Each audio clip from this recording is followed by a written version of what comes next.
Welcome, welcome. What's up, internet homies? It's Sunday, what is it today? Sunday, January 30th, and we are jumping into our soil balancing series. Today we're going to go over some data from some Logan Lab soil test and talk about what the numbers mean and maybe what some of the obstacles are. And just a reminder, some business today. So we're doing soil balancing with the common issues. This is episode 5 in our live series. We're trying to stay regular on the live streaming dates, so we're going to continue with Wednesday, which is our Science Bro series, where we go over scientific research or just concepts in agriculture and just dive deep into them and go over some information that hopefully helps farmers. So that series is happening on 7 p.m. on Wednesdays, and we're going to keep that active.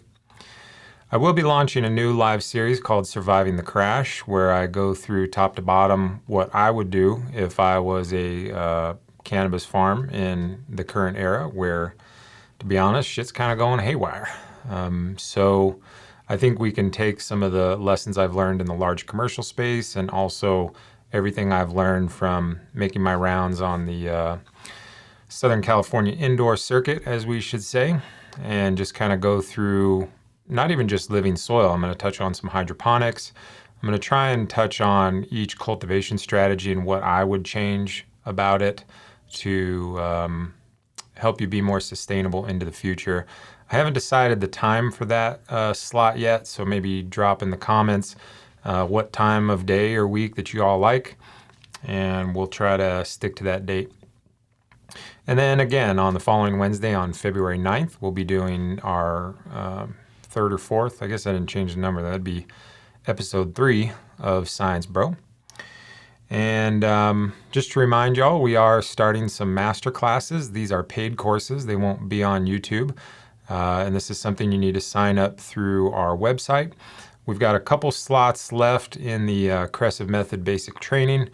The goal of this course is to further reach smaller growers or growers on a budget because things are tight right now. And so instead of working one-on-one with farms, we're going to group farms together, work together as a master class. And so in the Crescive method basic training, that will be led by my wife, Sarah. And essentially it's the boot camp that we put all the farms that we work with through. So we cover everything from managing microbes, so how you inoculate, how you manage soil biology. We do mineral recommendations so that we affect soil chemistry. We provide recipes and nutrition strategies for working with your water. So we analyze your water and we build a fertility strategy off of that water. And then just general procedural-based concepts for operating in this space that leads to significant outcomes that are positive. And then Sundays, so the Crescive method basic training is happening on Saturdays, and that starts February 5th. We've got a couple slots left for that. We are going to limit these courses. We've been previously working one-on-one with farms, and we don't want to jump to doing 30 at a time. So we're going to limit these classes for the first couple rounds. On Sundays, we're going to be doing the soil balancing class, which is kind of what I'm doing today. And so in the soil balancing class, I'm going to go over real world examples. We're going to explain the math. We're going to make sure everybody understands the math. And then I've taken my analytical tools that I've built in spreadsheets and converted them into a web application that students will have access to for 1 year. Both students of the Crescive method basic training masterclass and the soil balancing class will have access to our private forum where we can continue the dialogue and maintain the question and answer period for a calendar year. What we've found is that once a farm is introduced to new concepts, it usually takes many months for each little situation to arise so that you can combine the learning experience with the real world actual situation. And we found that it just takes a period of time. So in order to lower the cost of our courses, we're keeping both of these classes to a 5-week period, but then we're available for an entire year to ask questions and continue on the dialogue and commune with your peers.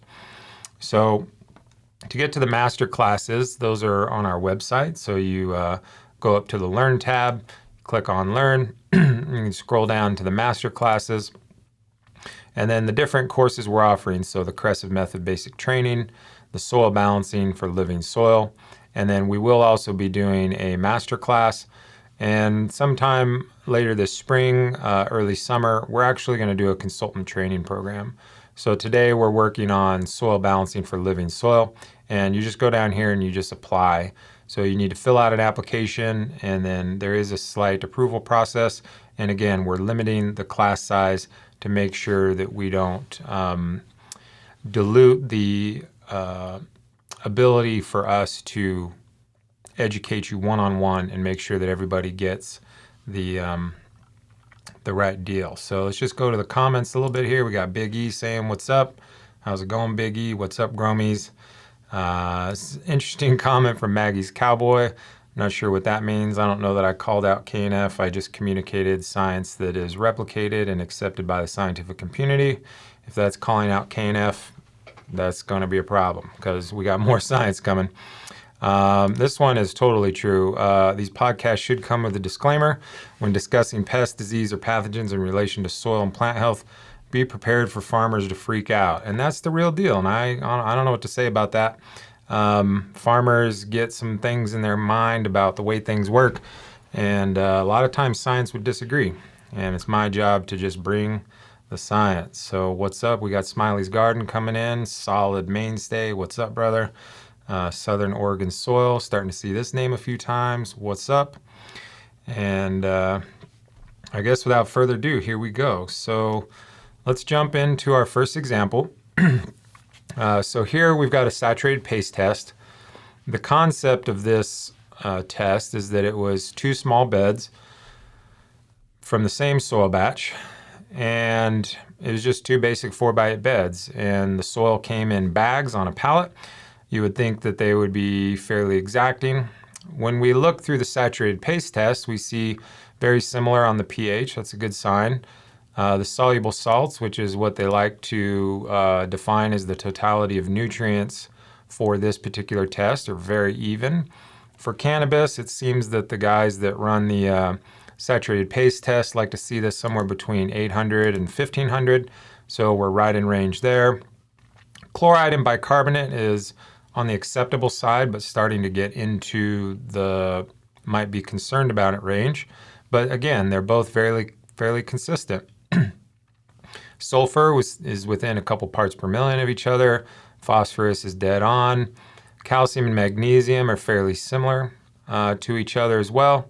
And again, we've got fairly consistent potassium ratios. So far, this is looking to be a very good soil. And then down here on this test is where they do the base saturation.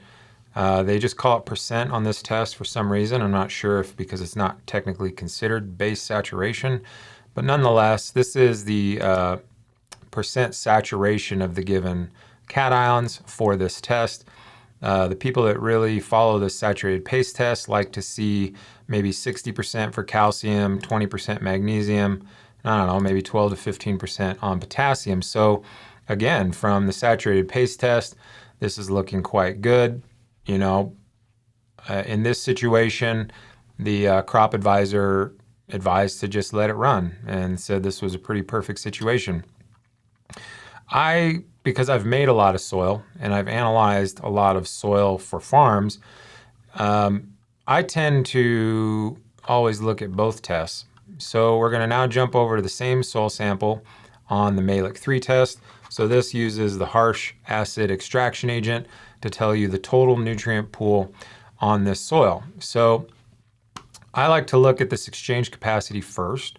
So the exchange capacity is a calculation of the totality of cations, calcium, magnesium, potassium, sodium, along with exchangeable hydrogen and other bases. When you run through that formula, it spits out a result of this exchange capacity. So on the Maelic 3 test in particular, you can use this number as a loose indication of how many nutrients are in this soil. So again, this was, you know, two cubic yards of soil on a single pallet, all labeled in the same bags. Number one has got a 22.93 exchange capacity. I'd say that's a really desirable volume for the cultivation of cannabis. But then when we look here, we see 799, which typically that's about what you get when we do a mock mix without any minerals. So you end up with, when you combine your peat moss, your coco coir, your compost, your aeration, or whatever it is, typically just those components without any minerals ends up at right around somewhere, usually around a 7 to 9 is what it is. So when I look at these numbers, obviously I look at the saturated paste test and we're checking to see what's currently water soluble, but I always look at this Maelic 3 test. And as a person that's made soil, that's worked with a handful of soil blenders to improve their process, and as well as coached major commercial facilities into having a successful soil made for them, when I see these numbers, what I see is whoever was running the soil mixer that day forgot to put the minerals in batch 2 and then put a double batch into batch 1. And so maybe they had a little smoke break at lunch, got confused, but this happens all the time.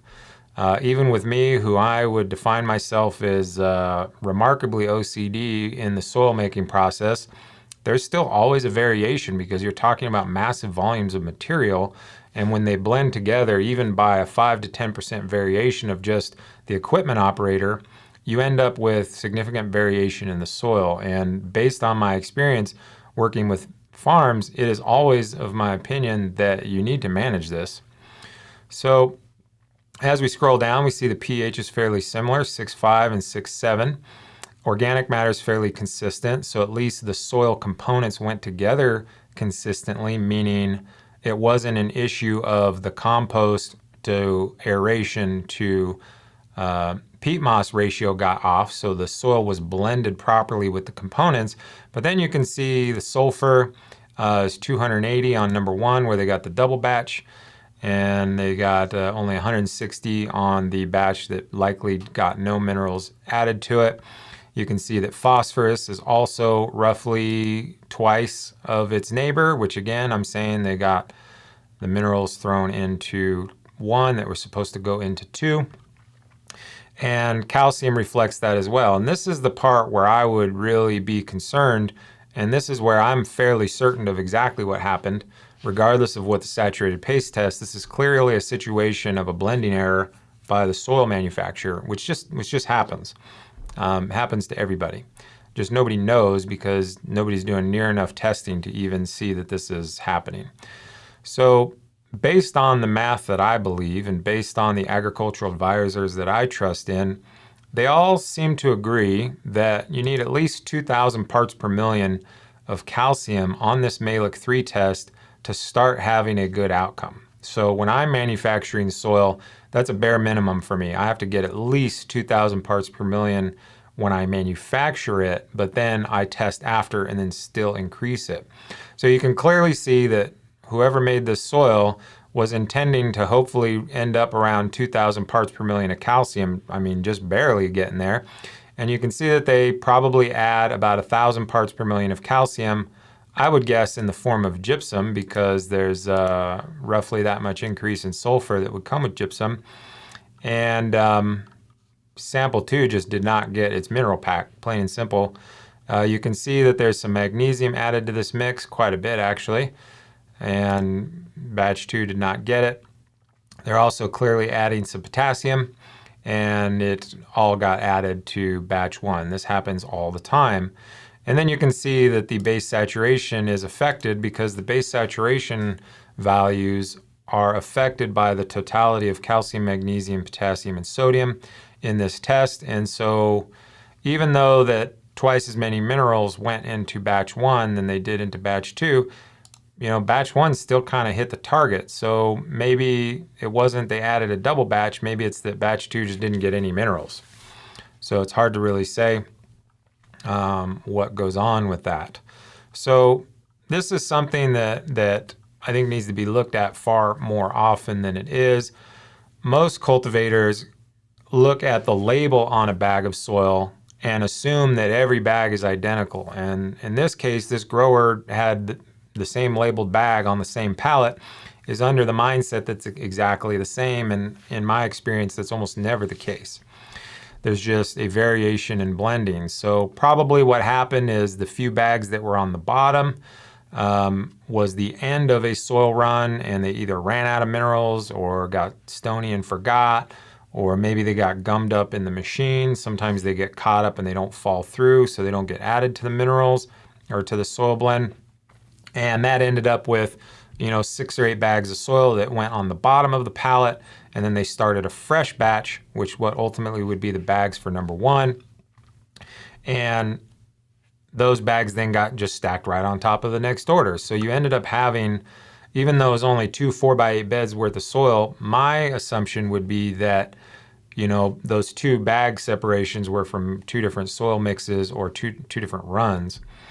And then the farmer puts this in there and they start to try and figure it out. The advice that they were given to just run it exactly like it is on the saturated paste test, because the saturated paste test is perfect, works fine for the first 3 to 4 weeks, and then mid-flower starts to really fall on its ass.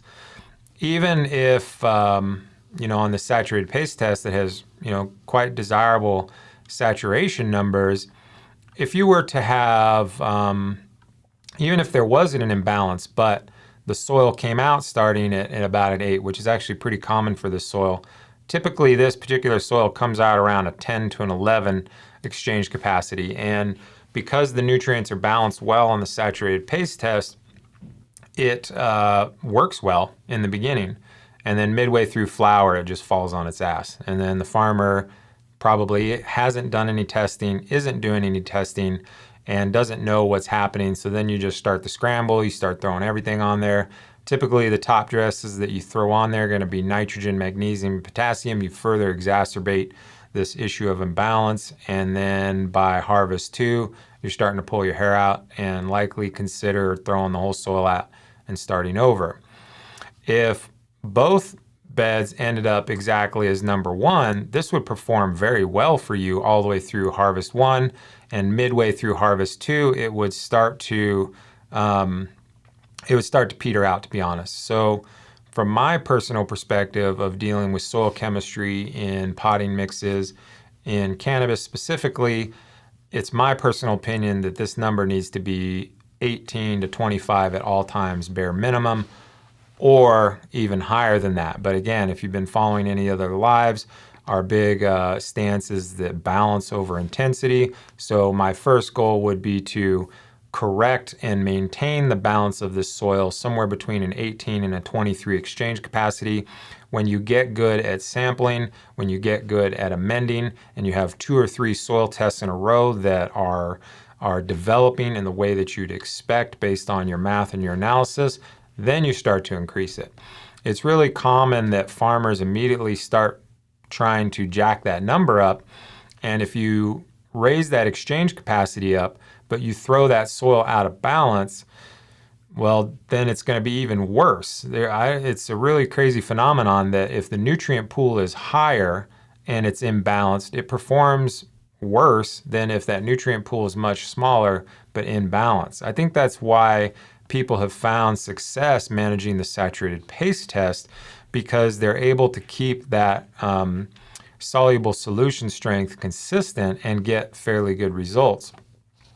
What I personally find in my consulting experience is that within the living soil community, it's actually quite hard to get a farmer to test appropriately to the task at hand. So when we work with our farms directly, we're testing at least one time during a harvest cycle in the beginning, and then hopefully by harvest 2, we're on a regular schedule to do a soil chemistry test twice in a harvest cycle, usually amending 2 to 4 times depending on what's needed. And there's going to be a gentle ebb and flow of those nutrients as the plants draw it down and goes over time.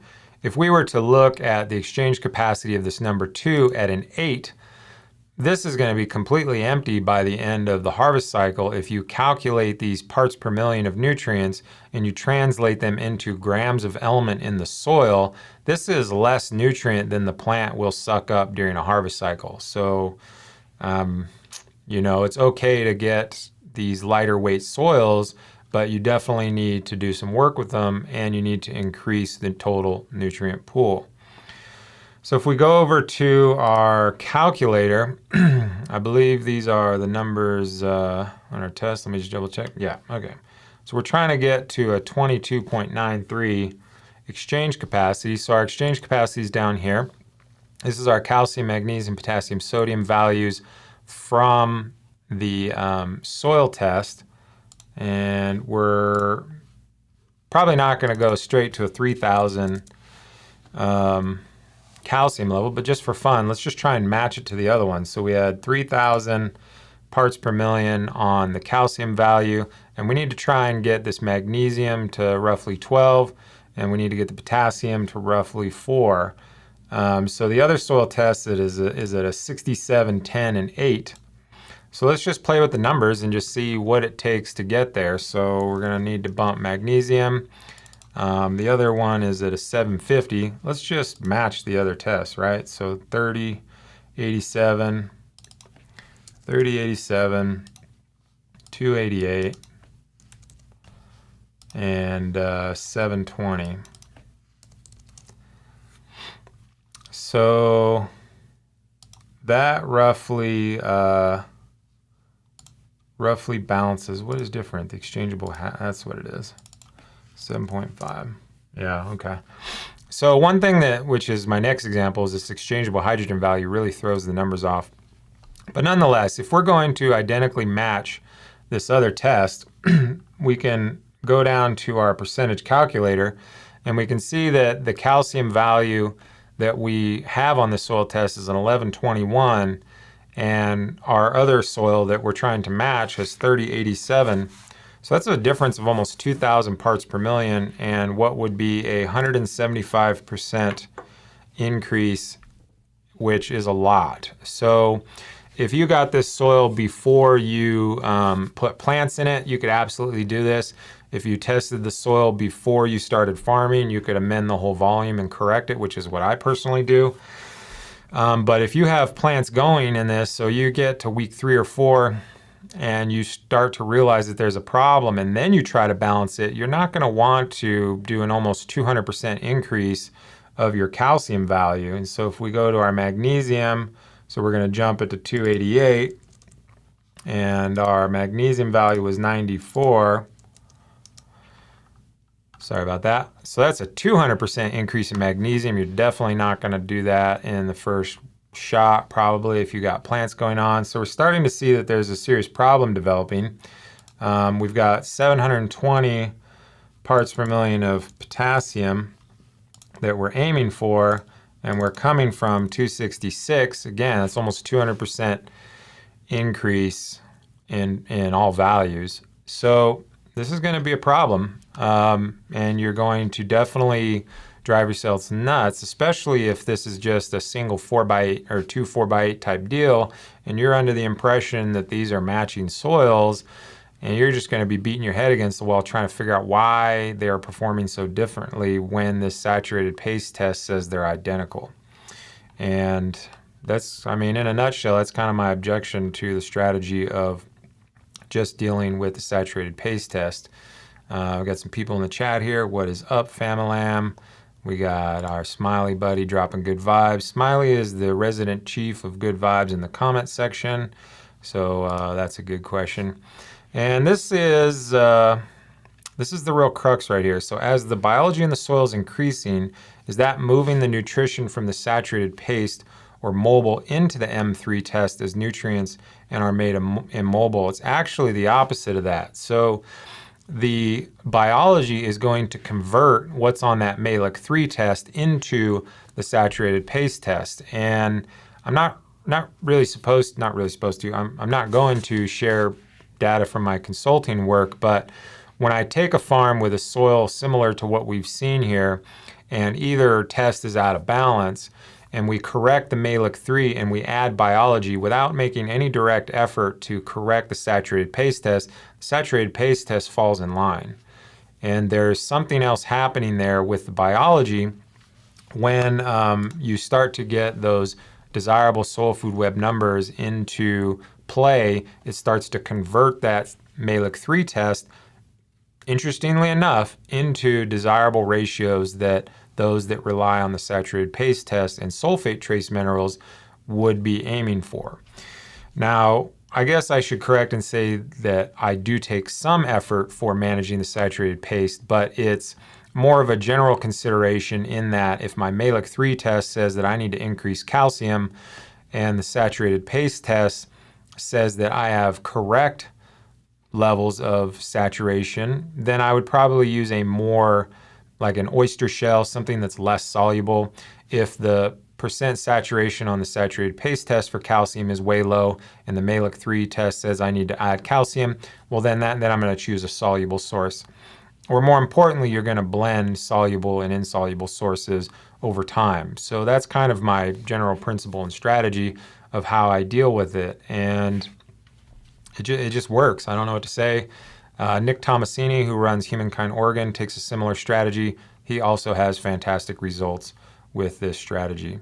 So I don't know. Not sure what to say about that. So here we go. So let's go into example number 2. Let's jump over to the saturated paste test. Sorry, I hope I'm not making you nauseous there. Again, so here we go. We got a saturated paste test for another soil. We're going down. We got a pH of 6.6, which is desirable. We got about 1,000 on the soluble salts. So again, if you're managing saturated paste test only, you would say we're right in line. We've got low chloride and low bicarbonate. That's attractive. We've got a decent amount of sulfur, fantastic phosphorus availability at 12 parts per million. That's a lot. And we've got very nice distribution of calcium, magnesium, potassium, sodium maybe a little bit high. But again, here we go. We're damn near dead on the targets for a new soil, 53, 29, and 12. That's looking pretty good. And, so again, we would maybe say we're right on line. We don't need to do anything with this.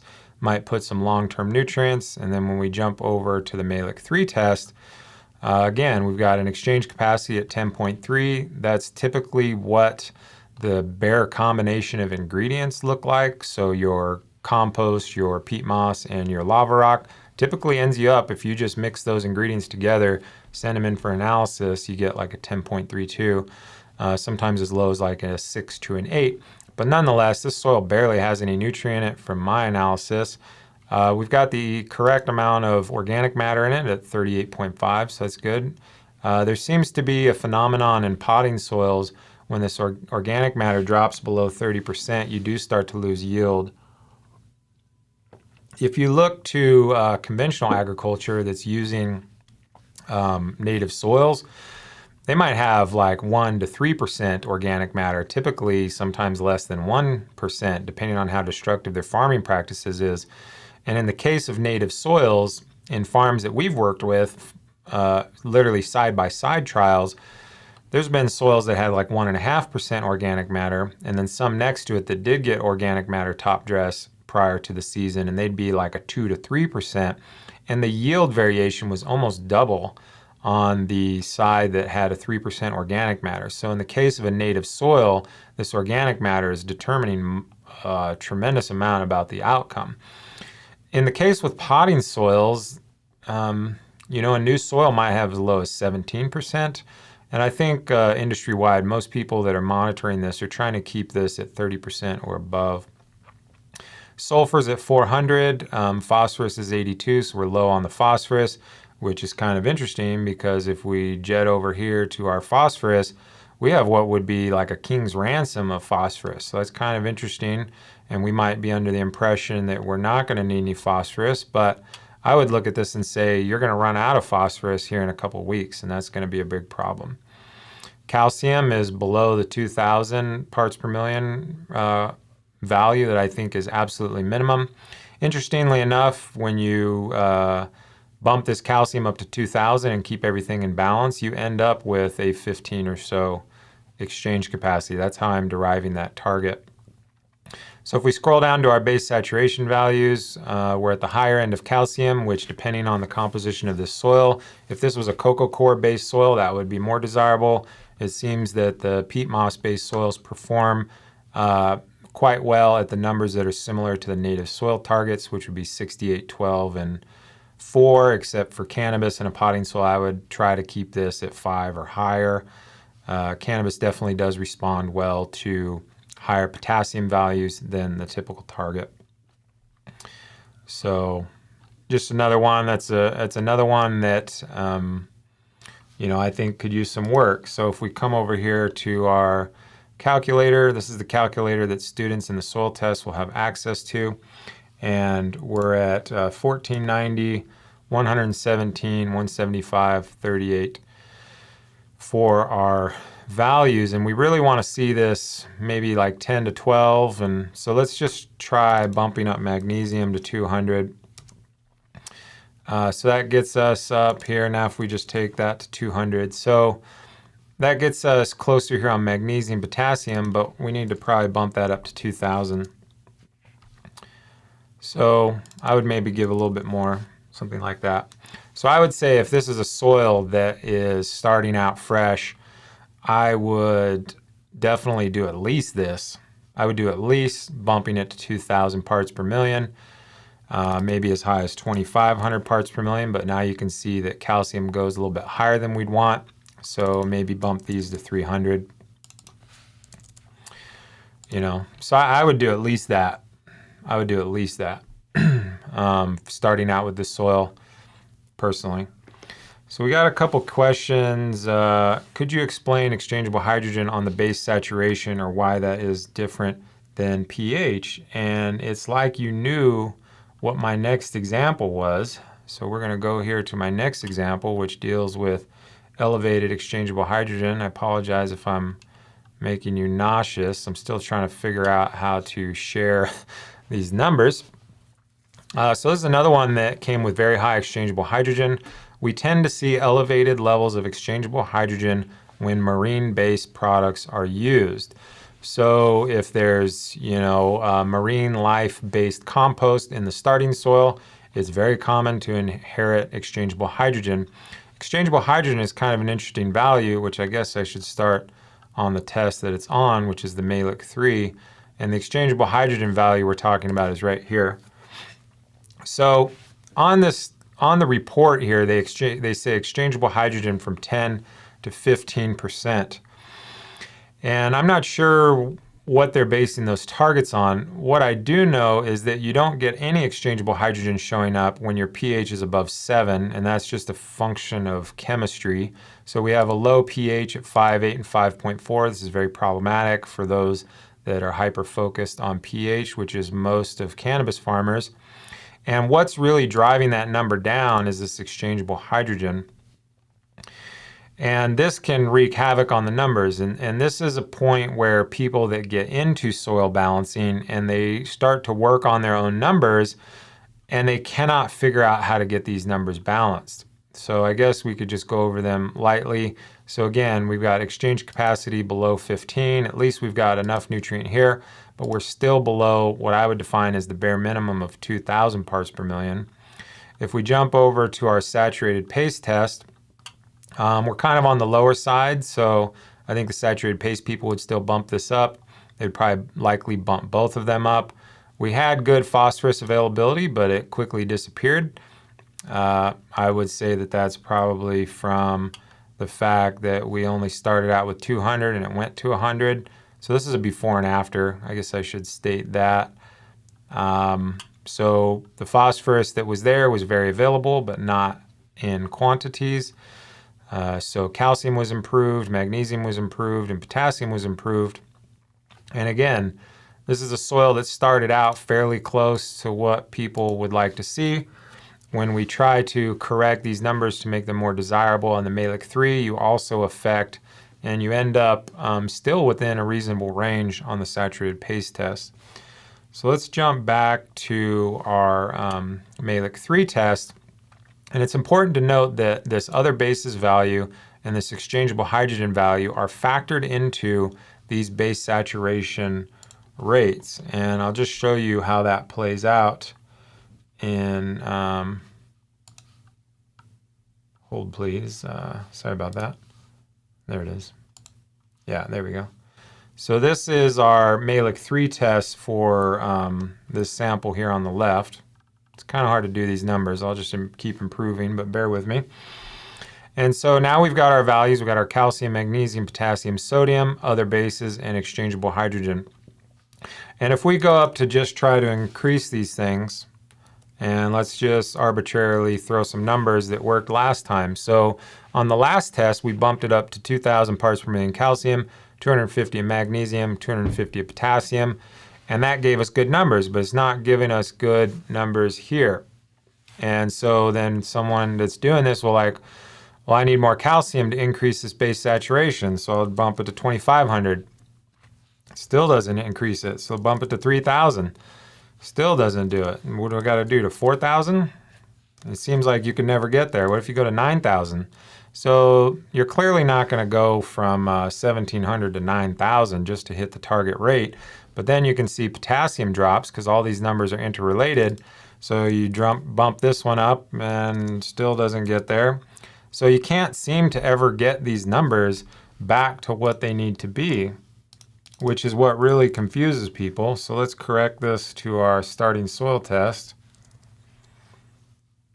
115.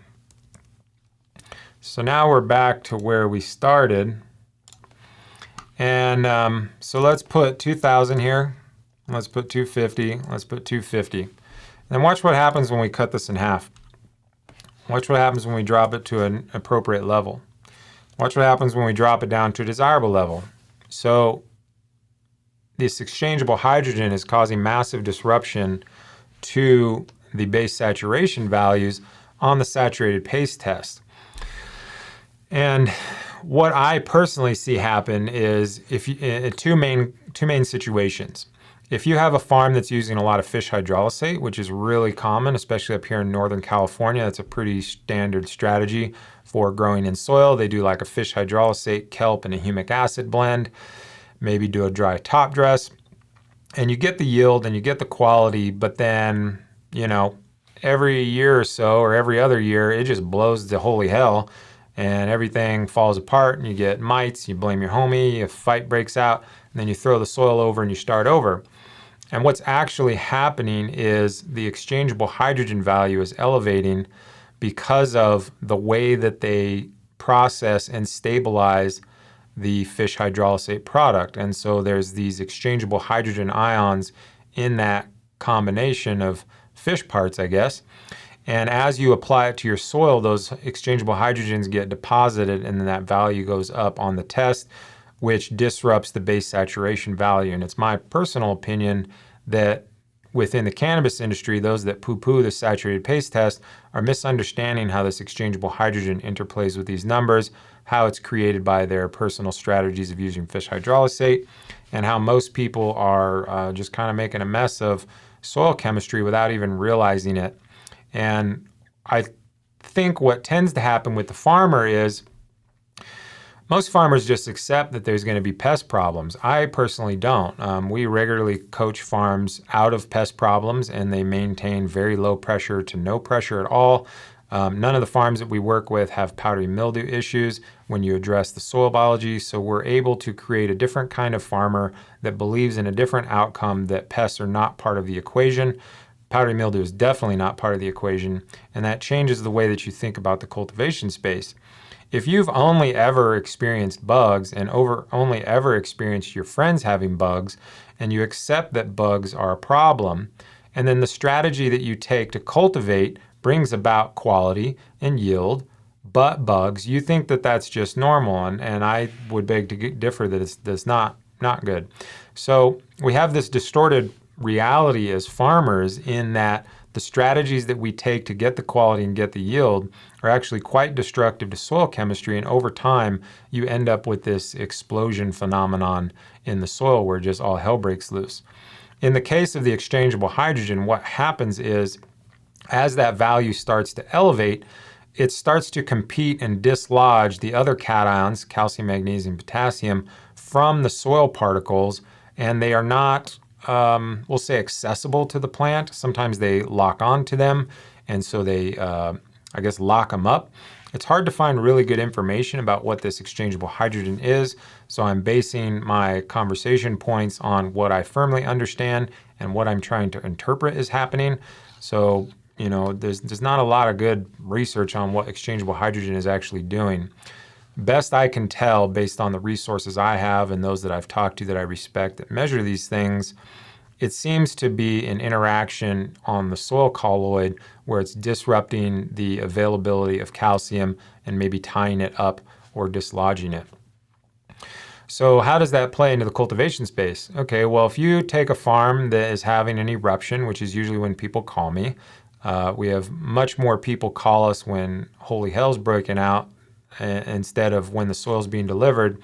And when we send in for a soil chemistry test, a lot of times when things are really breaking loose, they'll have a very high exchangeable hydrogen value. So if we go back to the Logan test here, and we see this exchangeable hydrogen value, in the case of cannabis, in the case of potting soils, yeah, that's a good point from the wife. Yeah, pests are not common. Pests are common, not normal. We're just going to leave that one up for a minute. Pests are trying to tell you that there's a problem.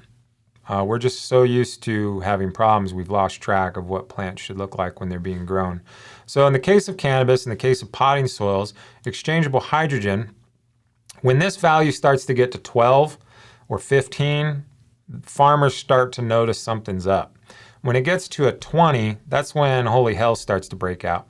Above 20 is when you start to see things like root aphids pop up. You start to see extreme pest issues. The highest I've really seen this on tests that I've measured, when it gets above 20 on up to 50, it's a mess. And the only thing that you can do is continue to ride it out, provide supplementation with liquid fertilizers or top dress to try and continue providing soluble nutrients while your base cations are tied up, until this just naturally drips down, and then you have to stop putting fish parts on top of that. So this is why these numbers right here is why I'm not an advocate of using marine-based compost. I've been advocating against that for a while. I'm sure it's fine for some people, but I'm not a big fan. And it's because this is why. So if you're also using fish hydrolysate, that's fine. You can use fish hydrolysate. We've used a lot of that in our consulting work. I don't use it anymore because now we use the Organics Alive powders, which I feel are easily 5 to 10 times superior than doing the fish hydrolysate mix, and a lot more affordable, and they don't smell like shit. But more importantly, they aren't damaging your soil in the way that this exchangeable hydrogen value keeps up. So how do you tackle that problem? Well, in this situation, so this one was like a 21, and our base saturation values are not desirable. When you're doing this math, you have to know that it's this exchangeable hydrogen that's causing you the problems, and it's maybe only going to drop 30 to 40% at a time. So, you know, you start to hit your target numbers and you mess with this value, and you hope that it'll drop down to 7 over this next test. So there's a little bit of operator interpretation that needs to go on, and this is why I use and build this type of calculator instead of using an all-in-one calculator that you put in your values and it punches out a result. I haven't found to have very good results with those all-in-ones, and that's why I build this type of strategy. So I think that's about all I got for our different presentations. Let me just jump in the chat to make sure I'm not missing any questions. We got Kay the Guy. What's up? We need to have Kay the Guy back on for another interview. Thanks for your compliments. I do appreciate it. And here's a question about have you implemented sprouted seed tea?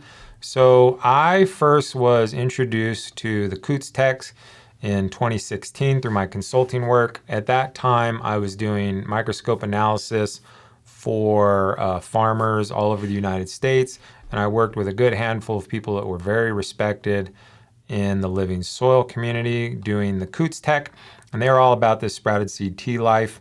When I first tried it, obviously there's some benefit. You're putting in some enzymes.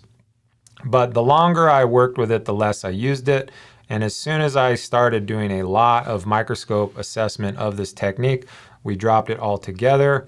In the case of our commercial cannabis work in the state of Nevada, there was some significant issues with microbial contamination that led to catastrophic crop loss through test fails. This was casually mentioned on the internet that turned into an absolute shitstorm around 2017 of violently attacking people about it while we we're just trying to help people. So no, I don't mess with no sprouted seed teas. The other issue with sprouted seed teas is it encourages that fuzzy fungi on top of the soil surface, which has been applauded and cheered by the community at wide. By my analysis, that animal is the one that's causing your powdery mildew. People 100% of the time object to that statement, but again, this is coming from a person that's done literally hundreds of microscope assessments of soils of people doing these things. In all of those situations, I have not seen one situation where there was fuzzy shit on the soil and the microscope assessment said you're doing good. So the tough part about cannabis is we tend to applaud the things that we are familiar with. And what we're attempting to do with this series is re-educate those that are willing to be re-educated into a new mindset dealing with biological considerations that is driven by people that are actually measuring these things with a light microscope method instead of just hoping through intention, which unfortunately most of the cannabis industry has been driven from a biological consideration from people that have literally never done an analysis with a microscope. I'm not saying that intention is not important. I'm just saying that the people that are intending are incorrect from a scientific biological measurement that literally anybody coming from the Soul Food Web School could accomplish. And I think what's interesting about this year is over the last 2 years, the Dr. Lane Soul Food Web School has really ramped up. And man, they are just spitting out technicians that can do this microscope assessment. And they are qualified to see the things that my wife and I saw back in 2016 when we were working with commercial farms, that the community at large has still been remarkably resistant to what we were contributing during that time period. So it is my personal assessment that there is going to be a radical change in paradigm over the next 12 to 24 months in the cannabis and agricultural space at large due to the sheer volume of humans that are now capable of doing the math that my wife and I have been trying to contribute to the cannabis space since 2014. So a whole bunch of these things are going to radically change. The whole fuzzy fungi stuff on the top of the soil, hopefully that goes away. If you think that I'm lying and you think that I'm incorrect, here's a little test for you. Jump on Instagram and scroll through your feed and find the farmers that are constantly praising fuzzy shit on the top of the soil and send them a DM and say, hey, what's your PM protocol? I bet you $100 they're going to fire back with this intricate management system for powdery mildew that they love and that they'll tell you how great it is. And what that tells me is that they're always battling powdery mildew. And if you go to the farms that we've worked with and you ask them what their powdery mildew strategy is, all of them are going to say, I do nothing for powdery mildew. So one thing that you could maybe do moving forward is those that are encouraging tremendous efforts to kill powdery mildew, you can know that they are missing some very significant considerations with how the Soul Food Web system works. So I hope that was a appropriate answer. So here's an interesting one. Can you do a citric acid soak or flush to dislodge the hydrogen and then re-inoculate, or will that cause more problems? That is an interesting concept. So citric acid is something that disassembles molecules. That's how it cleans. So when you use citric acid products as a line cleaner, it actually, as an enzyme, works like a wrench and disassembles components of organic matter, allowing them to be flushed out.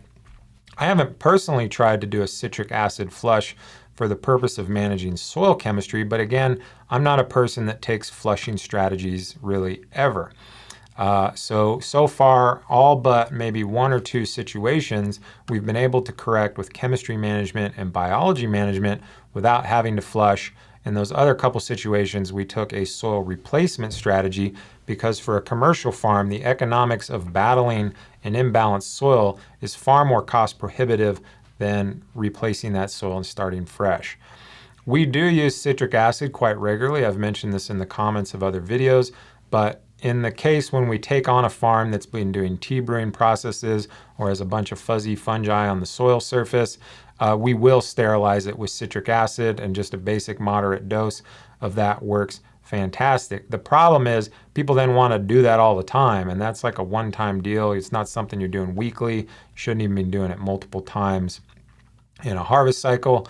But that's an interesting strategy. Maybe we could try that out on a small batch. Next time I get a soil sample that has high elevated hydrogen, maybe I'll try to run some citric acid through it and send it in a test and see what happens. My big objection to flushing strategies is it's not consistent. And if we think about to the first example I did, where it's just dang 2 4x8 beds, and they have remarkably inconsistent soil chemistry across those two soils, most of my job involves getting everything back into balance for a farm. And when you do a flushing strategy, there's no control to it. You're just hoping that you're dislodging ions in a consistent fashion across your soil space, and you're just typically not. So usually if you do take a flush strategy, you then should follow up with more comprehensive soil tests to see how inconsistently that flush process happened. And now you need to more target and strategize to balance that soil of what you've kind of flushed out. So I don't typically do that. So yeah, let's see here. Oh, nice. Yes, this is true. We do a lot of our work in cannabis, but yeah, most all of agriculture is kind of tripping. Permaculture industry is kind of wonky with their biology stuff too as well. I hope that helped. Right on. So we are big fans of amino acid nitrogen. Amino acids are the building blocks of cells. They form with calcium to form complete cells. So I do like amino acid nitrogen. I prefer the Organics Alive nitrogen, which is not necessarily amino acid based, but we do use soy-based amino acid nitrogen in our consulting work. I recently read something that was really interesting with the benefits of amino acid nitrogen in foliar applications. So that was something we were already doing without realizing there might have been added benefit. The problem with the amino acid nitrogens is the label says typically it's about a 13% nitrogen. And when we use those products, often from the same exact company, and we send them in for analysis as part of our basic procedures of consulting, you might see that nitrogen value ranges from 5 to 13%. It's most often between 5 and 9%, usually nowhere near 13%. So the only obstacle with that is knowing what you're working with and going from batch to batch, the inconsistency that comes about.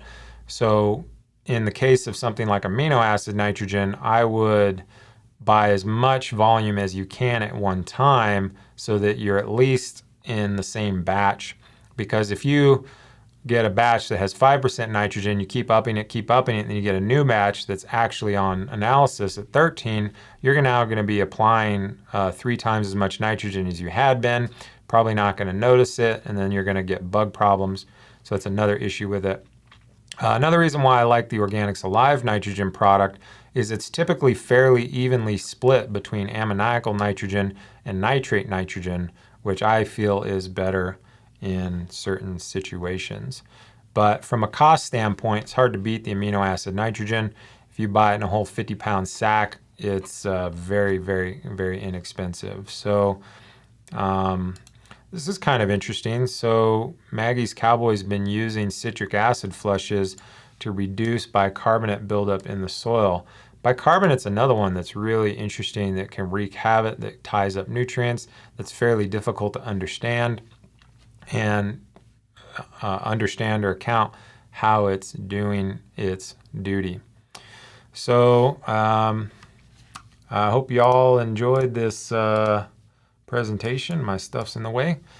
Just one more reminder, we're launching our soil balancing class for living soil. It starts next Saturday. This is a paid course. You need to go to our website, cressivesoil.org, click on the Learn tab. We got 2 or 3 spots left.